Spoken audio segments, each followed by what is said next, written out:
So happy to be joined today by the promoter of one of the more unique promotions to hit the pro wrestling scene in a long time, Game Changer Wrestling. It's Brett Lauderdale. Brett, welcome to Under the Ring Pro Wrestling Conversations. How are you doing today? I'm great. Thanks for having me. So we're going to start with what's coming up immediately because that's probably what's on everybody's mind. The GCW Collective WrestleMania weekend, Thursday, April 4th in Philadelphia. Looking at this lineup and looking at the different matches and the different styles that are across this list of shows on April 4th, April 5th, April 6th, what makes this series of shows on Triller Plus so enjoyable for you, and how the heck does something like this come together? Well, for me, and I think as a wrestling fan, it probably applies to any wrestling fan. The collective literally is it's one of a kind, and we literally have something for everybody. Um, from I mean, just look at the list this year. With Defy joining us from Seattle, which has their kind of own unique brand, with Progress from the UK, DDT and Tokyo Joshi Pro from Japan. Um, those alone are just such unique companies and unique brands and unique shows. And then, of course, all the GCW signature shows, Bloodsport, Spring Break, Effie's Big Gay Brunch, For the Culture. They're all not only are they top tier shows, but they're all very different. So, a lot of people, they look at the schedule and it's like, wow, it's a lot of shows for 3 days, but each show is different in its own way. So, it's if you're there for an entire day, you're seeing something different in every block, and I think that keeps it fresh and exciting. Had you attended other WrestleMania weekends in the past and seen kind of the types of shows that go on? And I was just interested to know where the idea to do something like this came from, because it seems like a real, like you said, it's a real wrestling variety, and it's hard to do unique very often in pro wrestling, but it certainly appears that you've done it, and you've done it before too. Yeah, of course. I attended, WrestleCon weekends in the past, and when Evolve did More Than Mania, I attended those, and I enjoyed them, and I always, wanted to be a part of them. And then once I was a part of them, I always, thought, hey, maybe someday I could run something like this. And then we did, and here's the collective now, however many years later. I think this is like the 5th year, maybe. So, I'm glad that we get to be a part of it and kind of present, our spin on what WrestleMania weekend can be. I'm really happy we're getting this opportunity to chat, because I don't personally know a lot about GCW's company, the past. I see what I've seen in clips and read and what I think. So I think it's pretty apropos to have the person behind it here. How did GCW start? How is it different than what it was then? And just who is your audience? Well, GCW, as we know it today, really started as just one show. It was never necessarily supposed to be GCW. It really started with a Nick Gage Invitational back in 2015, which was just really supposed to kind of just be a one-off, for the hardcore deathmatch fans. It was, meant to be a celebration of, Nick Gage coming out of prison and getting back into the deathmatch world. And, it just so happened at that time that there was a real void for those deathmatch fans, and there had been for years. They've been looking for something new and exciting, and the NGI, as it was called, provided that for them, and it brought everybody back and reminded them why, what they love about deathmatch wrestling, and just attending live shows in general. Just such a raw and unique feel, and an unpredictable, chaotic atmosphere, and people loved it, and it was such a successful show that it, naturally, I was thinking, well, what if we did one more, or what if we tried, one more of something else? And, to make a long story short, one thing led to the next, into a next, into a next. And here we are in 2024, and we run a minimum of 75 shows per year of all styles. So, I don't want to say it was an accident, but, this definitely wasn't the original blueprint. But you saw that you had an audience for it, and you kept meeting that demand because I've seen even your schedule has gone to different cities and stuff that you haven't been in Oh yeah, before, and you're getting into new places. Is the biggest misnomer about GCW that it's a deathmatch promotion? Because of course. it's Oh it, yeah, it I mean, and it's let me it's let me not, be but it's a clear. wrestling promotion that happens to have death matches. When I've Correct. asked people about it. Correct. I mean, yes, it started as one deathmatch show and turned into a wrestling promotion that promotes the best of all genres. And it just so happens that, yes, we do happen to have death matches sometimes, not all the time, sometimes. But yeah, the original show in 2015 is not the same as what you see now. And naturally, for anything to grow and succeed, it has to evolve. And um, my goal wasn't just to be it. My goal was never to just have a deathmatch promotion. I wanted to run a wrestling promotion that did run shows all over the world. That was of course the dream. And luckily um, we just kind of, I think that we were in touch with what the independent wrestling scene needed back then, and we've continued to be in touch, and that's how we've been able to continue to evolve and be successful and give people what they want to see. But definitely under no circumstances would I call us a deathmatch wrestling promotion in 2024. And that's what's funny too. I remember asking somebody that had attended some GCW shows, and her answer to me was just like, "Oh, well, if death match isn't your thing, just go to one that doesn't have a death match." And I was like, "Oh, that's a good point." Hmm. But deathmatch wrestling specifically has never really been my thing. I've known a couple Hmm. of deathmatch wrestlers. I respect what they do. I know the sacrifice, the commitment, but it's just not my personal Sure. flavor of wrestling that I watch. You mentioned before you have a lot of different stuff, and also your promotion has also become a breeding ground for a ton of stars we see elsewhere. Like, was that did that just sort of happen organically, or is it just that you have your finger on the pulse of that scene well enough that you're making the right choices for the talent that you do use? Because you don't have anybody contracted, to my knowledge, other than Gage. Correct. Right. Um, no, I think it.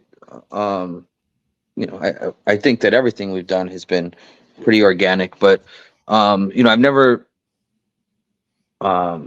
set out to be, specifically necessarily a breeding ground. I just wanted us to be GCW, and whatever GCW becomes is what will become. And it just so happens, that, yeah, we do happen to be a great platform for young talent and for people to come and discover new talent. And yeah, I mean, we happen to pick good ones, and people are watching us. Bigger companies, TV promotions, they watch what we do, and it's a great place. If you're a TV promotion and you're looking for new talent, GCW is a great place, a great show to watch, because there's so many talented young guys and girls coming up, and this is kind of their first taste of you know the mainstream without the mainstream, if that makes sense. So you can really, I mean, yeah, if you need to scout talent for the next level, um, GCW is a good place to start. I thought it was funny. I believe you were seen at least greeting, a WWE executive. I think it was Stephanie McMahon last year, and everyone sort of made a big joke out of it on social media. But here we are, and you've got a WWE active wrestler on Josh Barnett's Bloodsport 10. We spoke to him about that last week. Do you think this WWE has a little bit different of approach to wrestling than the one under Vince McMahon? What are your kind of impressions Oh, so far? of course, of course. Um, even just in regards to Bloodsport, this wasn't the first year that we had discussed stuff with the WWE. And the WWE's had their eyes on Bloodsport for many years. For people who have followed closely, they'll remember the Bloodsport we did in 2019 in Jersey City at White Eagle Hall. Famously, up in the balcony right above the ring was seated William Regal and Dean Ambrose, as he was known at the time, and Canyon Seaman, who at the time was the head of talent relations, I believe, or whatever it was. But they were there perched up in their own little spot, watching the entire show from start to finish.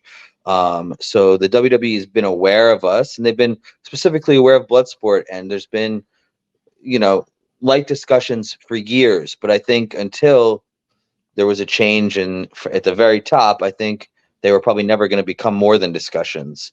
But yeah, now that sort of things have changed, It certainly seems like the WWE may be open to more, you know, more, I don't know what the right word would be. More, I think they'd be Collaborations. more open to allowing things that they've never allowed in the past. And I think what we have coming up at Bloodsport, I think this is going to be a good test to see, how far they're willing to go.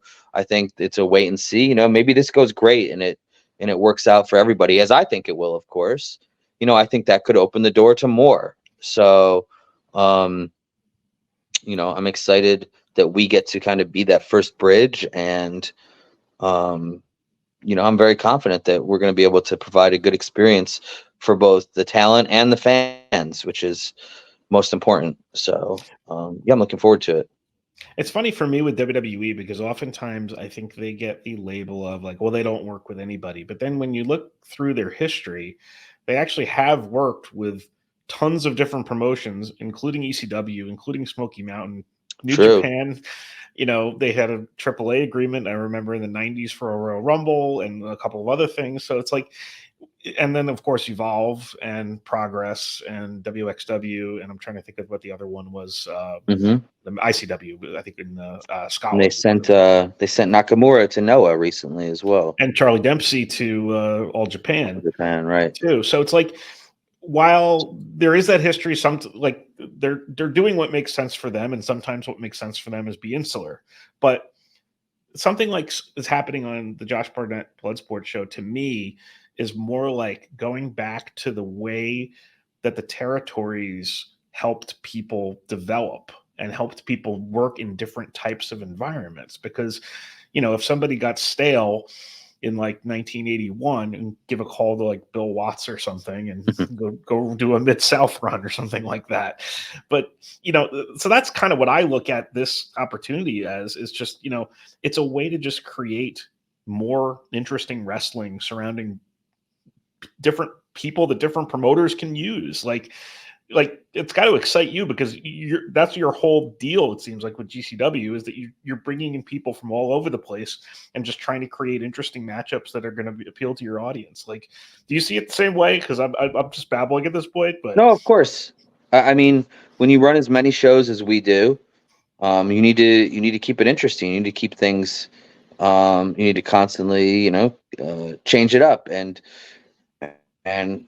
keep it interesting and keep people on their toes. And yeah, of course, I always want to bring in the best talent we can and from wherever. And yeah, I mean, it is, or it could be, just very similar to the old territory days. But I think there's so many wrestlers, maybe it doesn't apply to Shayna Baszler in particular, but they have so many people under contract, both WWE and AEW, that just because of the sheer numbers that they have, there just is literally not room enough for everybody on TV every week. And, that affects the talent in multiple ways, like, they're a talent that feels like, they should be doing more and they don't want to sit at home. Or there's talent that could use more work just to keep them sharp until that time comes when they get called back to TV. And I think it would probably be beneficial for companies like WWE or AEW to consider letting them come and do some independent shows once in a while, just to kind of keep the talent sharp, keep them from getting bored sitting at home, or even getting, upset about not doing anything. Wrestlers do want to wrestle. That's one thing that I've learned over the years. Nobody wants to. I know that some of us think, oh wow, that person just gets to sit at home and they get paid anyways. But wrestlers don't want to do that. Wrestlers want to wrestle. So, I think that potentially maybe this is a gateway to something like that, allowing people to stay busy and stay sharp and just do stuff when they're not doing stuff. So, there could be a whole.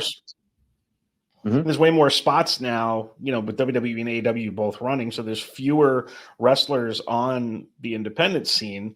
But also something like this, you're giving back to that independent scene, because guess what? AEW and WWE need that independent scene, because where are they going to get the next? Yes, you're going to have your NILs and your college athletes that you're recruited for WWE, but what's going to be the lifeblood of your pipeline that you need to keep healthy? It's It's promotions like yours, and it's all the other independent promoters out there that are going to continue to produce talent, and you have a track record of it.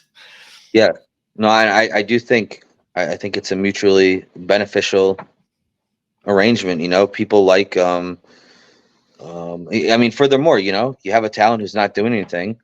You get them out here in the independent scene, and you can kind of generate that buzz for them organically all over again. So, Yeah. um, I look I back at think the way that Matt Cardona recreated himself sure, largely through your own promotion, but he sure. completely changed the narrative about Oh yeah, himself having left WWE. yeah. So I think again, I think it's a good little test run coming up, and I think if it goes well, who knows? Who's to say it can't happen again or happen more? I did have a couple of specific questions about the GCW collective. I reached out to somebody I know who's a pretty big Joshi fan, Eric Sturrock, who's some people may know him, but he actually had a couple of questions about the card specifically. He wanted to know what fans can expect at the GCW versus TJPW show. And then the other question he had was if GCW had any plans to bring in any more Joshi wrestlers in 2024. When did he give you those questions? Last night. Okay. Well, about 30 minutes ago, I just posted the full card on GCW social media for the GCW versus Tokyo Joshi Pro show. Perfect. So I mean, yeah, it's 8 matches, I think, and it's GCW wrestlers versus TJPW wrestlers, and I think it's a really exciting card. It's the best of both worlds, and you're getting to see matchups that really can only happen at the collective. There's no other time or place where you could get this much, interpromotional, top of the line matchups. There's just really no other time or place where it could happen. So it's a very unique event. TJPW brought their best. I mean, this wasn't like, oh, we'll send a few people over. No, they brought the entire A team. So for fans of Joshi wrestling, this is your opportunity to see them all at once. And then, yeah, I mean, it's just a bonus. If you happen to also like GCW, well, the GCW versus Tokyo Joshi Pro show is really a dream come true. So definitely check that out. It's going to be Saturday at 2:30 p.m. Saturday, April 6th at 2:30 p.m. But as far as Joshi wrestlers in general, I think GCW has made big steps forward in the last year or two in terms of being a bridge for Joshi wrestlers and giving them a platform, and bringing wrestlers that have not competed for American Indies before. For example, Stardom never lets their wrestlers do Indies, really, especially here in America. But they sent Utami to us over the last summer, for her first little excursion into the U.S. Indies, and we were the only ones that had her. We had her for 3 dates, and she's one of Stardom's top stars. And GCW was the only company that was able to bring that to the fans. Of course, we've also, I mean, if you for those who follow GCW, you see what Maki Ito has become in GCW, and how she's just kind of, she went from somebody who was, looking and hoping to branch out in the USA to becoming one of the top stars in the top independent wrestling company in the United States. She's amazing. She's a great performer and character. And every single show that we have, Maki Ito has the longest merchandise line before and after the show. We've also seen Rina Yamashita, who was, basically a freelance deathmatch wrestler in Japan. And we brought her over a couple of years ago, and she's become one of our top stars again, not just in our deathmatch division, so to speak, but one of our top stars, period. And she comes over frequently. She'll come for a month, go home for a month, come back for a month, and she's been going back and forth for a couple of years now. So, and I still feel like we're just getting started as far as our connection with Joshi wrestling goes, and who's coming. And I know there's more people coming. So I think if that's something you're interested in, stay tuned and keep supporting when we do have them, and that all that can do is encourage more. And if someone like say myself, isn't as familiar with the GCW product, as you got a little guest star behind you there. Are Mhm. there any shows or matches you'd recommend as a primer to kind of get yourself familiarized with I'm GCW? sorry, did you, in regards to GCW in general? Yeah, Sure, of course. I mean, all the spring breaks are kind of like, that's our sort of WrestleMania every year. Joey Janela's spring break. Um, Bloodsport again, kind of to show a little bit of our versatility. If you're into MMA or more mat-based wrestling, that's a good show for you. Um, any of the shows that we do in Los Angeles, those are like real, like kind of showcases of GCW. The shows we do in New York City, or the Hammerstein Ballroom show, an example of us kind of taking things up a notch. We did a show in Corkin Hall last summer, which was we're the first American indie to run its own show at Corkin Hall in Japan. That was another great showcase of kind of the best of GCW. Um, any of those. I mean, there's too many individual shows to yeah. mention, but those are good starting points if you want to kind of dig in just at the top and see what GCW is about. Yeah, and just giving everybody the heads up too that that stuff's all available on the Triller Plus platform now too, because that's where you can Hmm. get GCW. So I have some work to do and I have some homework to do, and I acknowledge that. I But expect you to catch up on all 8 years, and I want to report on every show. I have, there's certain promotions I haven't even watched in about 2 months right now, so it's going to take me a little All while. right, But we'll give you an extension. very nice. Yeah, it's just it's there's so much content out there, and Hmm. people And that's have why, lives. right, and that's why this Triller Plus, powered by Fight TV, as it's called, is really such an awesome deal, and such a great app. It's honestly crazy to me that for $7.99 a month, you do see all of GCW's live events, plus get access to our entire catalog, plus all these other promotions and MMA and boxing. Um, I really think people don't even understand. I don't think enough people know about it and understand how much of a good deal it is, and literally how much you get at your fingertips. Um, on a daily and weekly basis. It honestly is a great deal. Even if you took GCW out of it, it's an amazing deal. But you put GCW in, and of course, to me, it's a can't miss. But I don't understand, if you're a wrestling fan, how it's not the best value in wrestling. Honestly.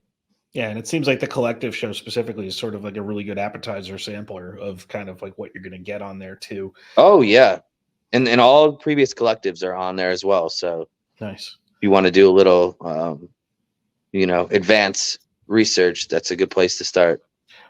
What makes GCW such a good place for wrestlers to work? Well, so aside from it being, such a visible company and having such a large and vocal and energetic following and enthusiastic and engaged following, GCW is a good place to be a wrestler because so things are always changing in GCW. You're always in front of new fan bases. You're in new cities. You're wrestling people of different styles. GCW provides something that your common, everyday, typical independent wrestling companies can't provide. The once a month companies that run in the same venue once a month, every month, and that's it. You're in front of the same fans. You're wrestling the same wrestlers. Um, and you're not going anywhere. And I think that kind of can limit people's growth as a wrestler. Whereas GCW, you're traveling, even on weekends, 2 or 3 show weekends where you're going from one city to the next. It provides a unique experience, um, which is the part of wrestling that's important, but a lot of fans don't necessarily. The fans don't necessarily see it, but if you're a wrestler, and especially if you're a wrestler who's going to go on to the WWE and wrestle 4 nights a week, there's really no better preparation for that than GCW. Keeping a busy schedule and always on the move, and being watched by big audiences, both live in person and online. It's a great place to kind of prepare yourself and get ready for the next level, whatever that may be for you. Um, and yeah, I mean, of course, wrestling in front of the best fans. What could be better than that? And when I think of GCW, the name I think of first mentioned before is Nick Gage. What makes him such an important part of your company's history? Oh yeah. Well, Nick Gage is a one in a million. He's one of a kind. Um, he's a one of a kind performer and a one of a kind character. Um, and he has, I mean, he has a unique history and a history that's really unbelievable in a lot of ways. I mean, people who watch Dark Side of the Ring know his story, and those that have followed him even outside and knew of him and followed him before the Dark Side of the Ring episode, how crazy and unrealistic his story is. His real life story is unrealistic. Um, but aside from that, aside just from his crazy background, Nick Gage, the performer, has a connection with fans that in my years, all my years of being around, I've never seen anybody have a connection with the fans the way that he does. And it's weird, to say, fans just seem to relate to him because, how do you relate to a guy who robbed a bank and did 6 years in prison? But I think people relate to him in the fact that, he's an underdog and he puts his full heart and spirit and his passion and pride into everything he does, for GCW and for the fans. And I mean, he's on record, he says it all the time, um, he's not in it for money. He doesn't have a ton of friends and family. He's doing this for the fans, and he's gonna keep wrestling for the fans until he dies in a ring. He's ready to go until that's it. He doesn't have anything else that he's, as he says, this is number one in his life, is being in front of the fans and around the fans. And he gets life from the fans, and I think they've all just kind of established this connection. And Nick has this. Well, first of all, when he says it, he means it, but he has this believability, both to his character as well. Just when he says something, you believe it and you feel it, and it's provided a bond that between him and fans that is literally second to none. I've never seen it, and it's lasted all these years, and it doesn't seem to ever. I mean, Nick's never changed, so I don't see that bond changing. He's the same guy now, minus maybe some demons, as he was when I first met him 20 years ago, more than 20 years ago. So he's just one of those unique personalities, and he bleeds and lives and he bleeds GCW, and he's proud to be part of GCW. And I mean, fans just appreciate that passion and that heart. And yeah, I mean, he's as important as anybody to GCW from day one to now. And I don't ever see that changing. Very good. We're going to move on to something we call the three count now. It's going to be three quick questions, your answers. So, first one, just seeing some of all the different people that you feature on your shows over the years.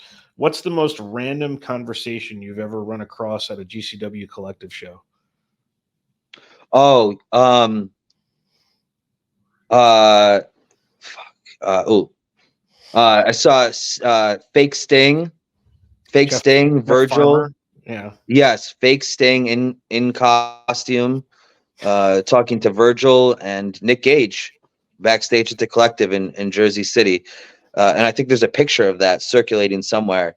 But just such like a weird, like, how did these three people come together and And not he's in just the be in fake the Sting same? getup.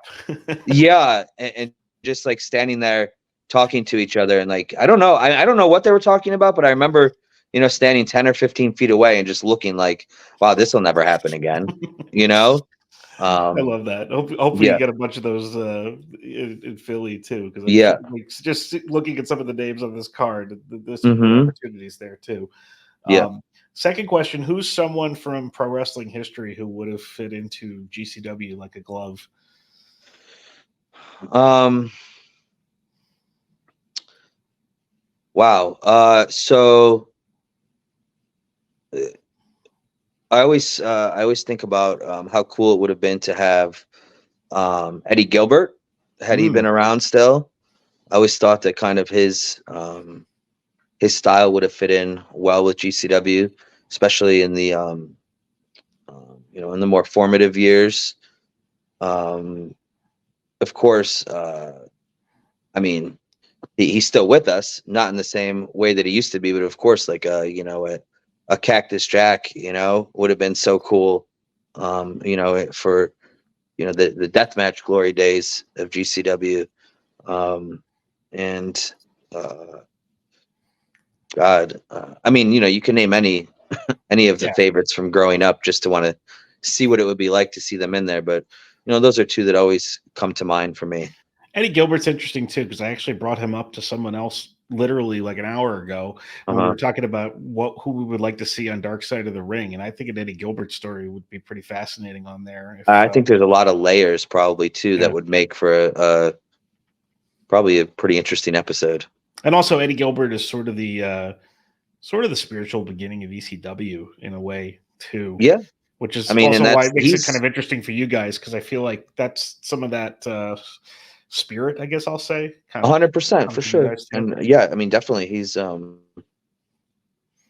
that's the start. I mean, ECW, you don't often hear it maybe referred to as an independent wrestling company, but really, I mean, the roots are as independent as it gets, I would say. Yeah. And then finally, the last question, have you changed the game? I think so, for sure.